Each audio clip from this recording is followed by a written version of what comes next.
Hello, my name is Dorothea Jensen, and I am the author of The Santa's Izzy Elf Christmas Stories in Verse, which just for fun, I decided to put some of my grandchildren into one of my elf poems. I put two of them, Owen and Alex, into a story about two naughty boys who go downstairs too early on Christmas morning and find a stranded elf named Tizzy. I called the book Tizzy the Christmas Shelf Elf.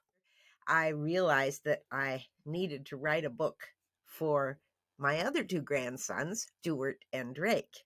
And around that same time, I overheard Stuart, who was about 6 years old, explaining to his 3-year-old brother, well, Grandma Dee Dee has elves who live in her head, and they tell her what to write.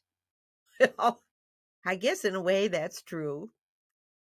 In any case, I soon put those two boys into a story of their own, Dizzy the Stowaway Elf.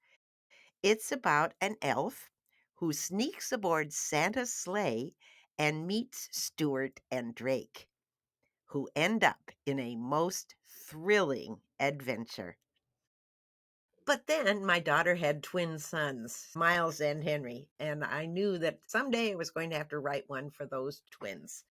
A number of years went by and it got to the point where they could read their brothers and cousins' books, and they knew that they weren't in one. And from then on, every time I talked to them on the phone, they'd say, is it done yet?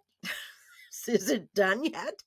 Under great pressure from Miles and Henry, I decided that they would be part of a story that I named Busy the Bossy Boots Elf, in which the Izzy elves go on vacation to a place called Santa Claus Lane.